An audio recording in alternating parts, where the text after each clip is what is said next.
வணக்கம் நண்பர்களே. நம்ம இப்போ வேர்ட்ப்ரெஸ் எப்படி இன்ஸ்டால் பண்ணுறது நம்ம பார்ப்போம். ஓகேங்களா? எப்படி வேர்ட்ப்ரெஸ்னால் என்ன, அதில் என்னென்னலாம் இருக்குன்னு நம்ம ஃபஸ்ட்டு பார்த்தோம். இப்போ வேர்ட்ப்ரெஸ் இன்ஸ்டால் பண்ணுறது எப்படின்னு பார்ப்போம். இது நெட்டு இல்லைனா கூட பரவாயில்ல, நெட்டு இல்லாமலே நம்ம வேர்ட்ப்ரெஸ்லாம் யூஸ் பண்ணலாம். அதை நான் சொல்கிறேன்.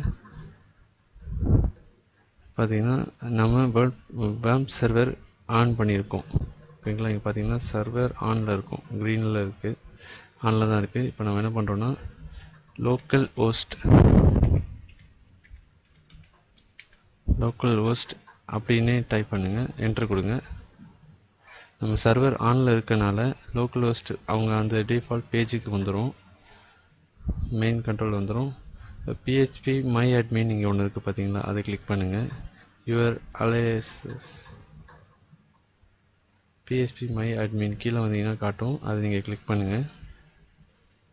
அப்படி இல்லைன்னா localhost/php my admin அப்படின்னு நீங்கள் டைப் பண்ணாவே போதும்.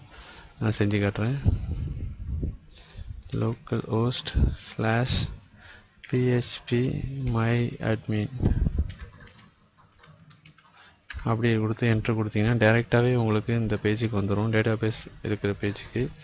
இப்போ நான் வந்துட்டு இப்படி தான் உங்களுக்கு ஓப்பன் ஆகும். நான் இப்போ நிறைய இது ப்ராஜெக்ட் பண்ணதுனால எனக்கு சைடில் இப்படி காட்டுது, நான் கிரியேட் பண்ணிக்க டேட்டாபேஸ்லாம் காட்டுது. நம்ம புதுசாக ஒன் பண்ணலாம். டேட்டாபேஸ் இங்கே மேலே இருக்கிறத கிளிக் பண்ணுங்கள். இப்போ கிரியேட் டேட்டாபேஸ்னு ஒரு 2 பாக்ஸ் காட்டும், அதில் டேட்டாபேஸ் நேம் கொடுங்க. நான் வந்து WPDBன்னு தரேன். WPDBனா வேர்ட்ப்ரெஸ் டேட்டாபேஸ்னு சும்மா தரேன். இது எதுவும் பண்ணாதீங்க. அடுத்த பாக்ஸை க்ரியேட்னு கொடுத்துருங்க. க்ரியேட்னு கொடுத்துட்டிங்களா, அவ்வளோதாங்க இந்த டேட்டாபேஸை நம்ம பண்ண வேண்டியது. அதுக்கப்புறமா அதை க்ளோஸ் பண்ணிவிட்டு நம்ம இங்கே எக்ஸ்ட்ராக்ட் பண்ணி வச்சுருக்க அந்த வேர்ட்ப்ரெஸ் இருக்குல்ல, அந்த வேர்ட்ப்ரெஸ்ஸை டபுள் கொடுத்துக்கோங்க. அது உள்ளே போயிட்டு இந்த பேக்கேஜை மட்டும் அப்படியே காப்பி பண்ணுங்கள். காப்பி பண்ணிவிட்டு Ctrl+C கொடுத்துக்கலாம். Ctrl காப்பி சியில் போங்க. இப்போது மை கம்ப்யூட்டரில் வந்துட்டு சின்னு ஒன்று இருக்குது பார்த்தீங்களா, லோக்கல் டிஸ்க். அதில் போனீங்கன்னா அதில் வேம்ப்னு ஒரு ஃபோல்டர் இருக்கும். நம்ம வேம்ப் இன்ஸ்டால் பண்ணியிருக்கோம்ல, வேம்ப் சர்வர், அந்த ஃபோல்டர் இங்கே காட்டும். அது உள்ளே போயிட்டு wwwன்னு ஒரு ஃபோல்டர் இருக்கும், அந்த ஃபோல்டரை நீங்கள் ஓப்பன் பண்ணுங்கள். இப்போ இது உள்ள நான் செஞ்ச நிறைய ப்ராஜெக்ட் இருக்குது. இப்போ இதில் அதை காப்பி பண்ணுங்கள், பேஸ்ட் பண்ணுங்கள். நான் பேஸ்ட்னு கொடுத்துட்றேன்.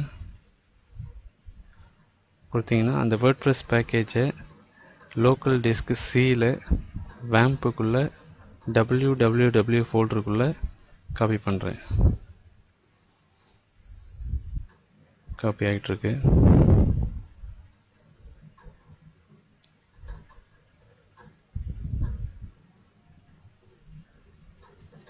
இப்போது அதை ரீநேம் பண்ணிக்கலாம். ஈஸியாக WPன்னே போடலாமா, WP. ஓகே. இது நான் அப்படியே என்ட்ரு கொடுக்குறேன். இப்போ அது உள்ளே போன உடனே இதில் ஒரு ஃபைல் இருக்குது பார்த்தீங்களா, WP config sample. இதை ரீநேம் பண்ணிக்கோங்க. இதில் தான் நம்ம டேட்டாபேஸை கனெக்ட் பண்ணணும். சாம்பிளை மட்டும் எடுத்து விட்ருங்க. ஐஃபனும் சாம்பிளும் எடுத்துகிட்டு வெறும் WP config நேம் மட்டும் கொடுங்க. இது அப்படியே உங்களுக்கு ஏதாவது டெக்ஸ்ட் எடிட்டர் இருந்தால் நோட்பேட் இருக்கும்ல, அதில் ஓப்பன் பண்ணுங்கள். இதில் நான் யூஸ் பண்ணுறது வந்து Notepad++ யூஸ் பண்ணுறேன். Notepad++ வந்து இந்தமாதிரி வெப்சைட் பண்ணும்போது நல்லா கம்ஃபர்டபுளாக இருக்கும், நல்லாயிருக்கும். இது ஆன்லைனில் ஃப்ரீயாகவே கிடைக்கிது. ஒரு 5-6 MB தான் இருக்கும் நினைக்கிறேன்.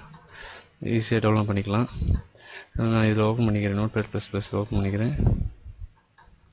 டேட்டாபேஸ் நேம் நம்ம இங்கே டேட்டாபேஸ் நேம் ஒன்று கொடுத்தோம்ல, PHP மை அட்மினில், லோக்கல் ஹோஸ்ட் PHP மை அட்மினில் நம்ம ஒரு டேட்டாபேஸ் க்ரியேட் பண்ணோம்ல, அந்த நேம் என்னென்னு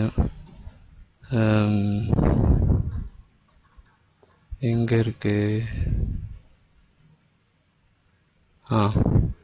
கீழே பார்த்தீங்கன்னா WPDBன்னு கொடுத்துருக்கு. நம்ம அதை இங்கே போடணும்.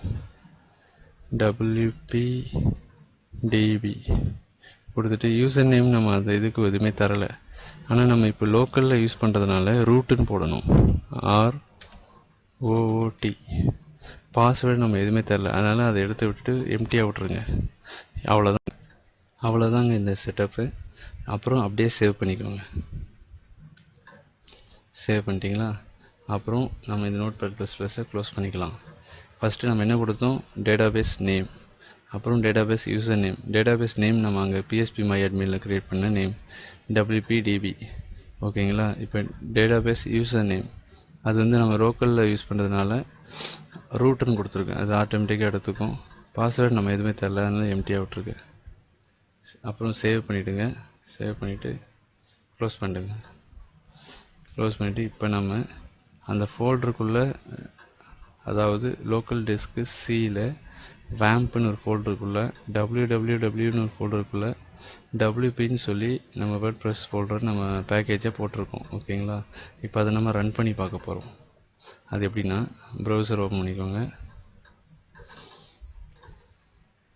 localhost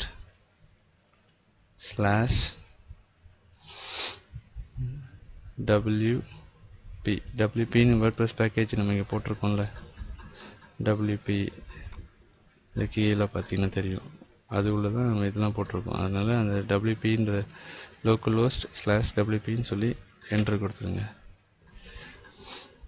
கொடுத்தீங்கன்னா WordPress இன்ஸ்டால் பண்ணக்கூடிய அந்த செட்டப் வரும். அதில் இங்கிலீஷ் லாங்குவேஜ் செலக்ட் பண்ண சொல்லுவோம். உங்களுக்கு என்ன லாங்குவேஜ் தேவையோ அதை நீங்கள் செலக்ட் பண்ணிக்கலாம். நான் வந்து இங்கிலீஷ்னு தரேன். கண்டினியூ. அடுத்தது சைட் டைட்டில் சொல்லி கேட்கும். நாம் அந்த WP கான்ஃபிக்னு ஃபைல் எடிட் பண்ணோன்னதுனால WP கான்ஃபிக் சாம்பிள் அந்த டேட்டாபேஸ் நேம் யூசர் நேம்லாம் போட்டதுனால நமக்கு டைரெக்டாக கனெக்ட் ஆகி சைட் டைட்டில்னு வந்துருச்சு. இதுவே நம்ம அதில் எடிட் பண்ணாமல் விட்டுருந்தோன்னா இங்கே டேட்டாபேஸும் யூசர் நேம் அதெல்லாம் கனெக்ட் பண்ண சொல்லி அந்த ஸ்டெப் வந்திருக்கும். இப்போ நம்ம ஏற்கனவே நம்ம அதில் நோட்பேடில் எடிட் பண்ணி இப்போ சேவ் பண்ணதுனால நம்ம டேரெக்டாக சைட் டைட்டில்னு வந்துருச்சு. இதில் நான் வெல்கம் டு மை சைட் அப்படின்னு சும்மா நான் போட்டிருக்கேன் சைட் டைட்டில். யூசர் நேம் வந்து அட்மின்,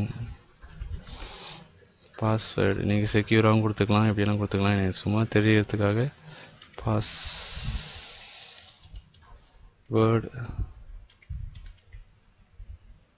அப்படின்னே கொடுத்துருங்க.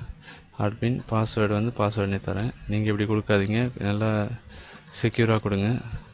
கன்ஃபார்ம் வீக் இந்த இங்கே வந்துட்டு பார்த்தீங்கன்னா வெரி வீக்கில் இருக்குது பாஸ்வேர்டு. அப்போ கூட பரவாயில்ல, கன்ஃபார்ம் கொடுத்துட்றேன். அப்புறம் இமெயில் ஐடி கேட்கும்.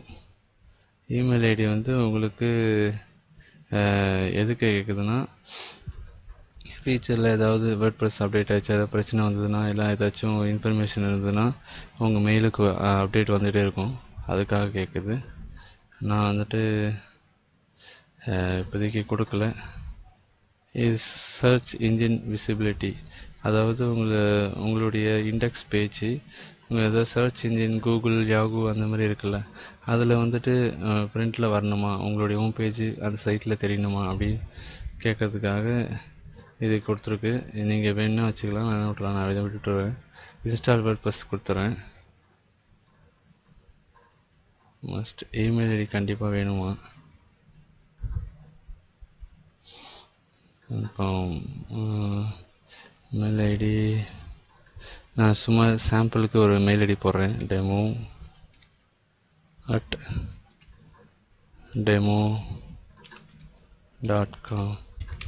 சாம்பிளுக்கு போடுறேன். போட்டு இப்போ site title, user name, password, அப்புறம் கன்ஃபார்ம் பண்ணிட்டேன், இமெயில் ஐடி போட்டேன், இன்ஸ்டால் கொடுக்குறேன்.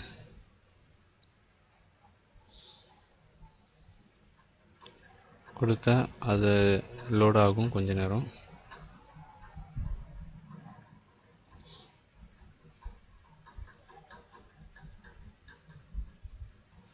லோட் ஆயிடுச்சு. இப்போ சக்ஸஸ் ஆனதுனால உங்களுக்கு டேரெக்டாக லாகின் பேஜுக்கே வந்துடுச்சு.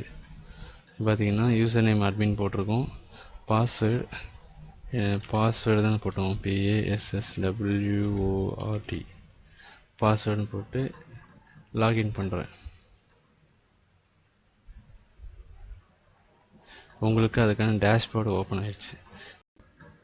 நமக்கு லாகின் சக்ஸஸ் ஆயிடுச்சு. சக்ஸஸ் ஆனவுடனே இந்த டேஷ்போர்டு வந்துடுச்சு பார்த்தீங்களா, அப்படியே லாகின் சக்ஸஸ் ஆயிடுச்சுன்னு அர்த்தம். இதில் உள்ள ஃபங்க்ஷன்ஸ்லாம் நம்ம அடுத்து வர வீடியோவில் பார்ப்போம். தேங்க்யூ ஃபார் வாட்சிங். Thank you. Please subscribe on YouTube.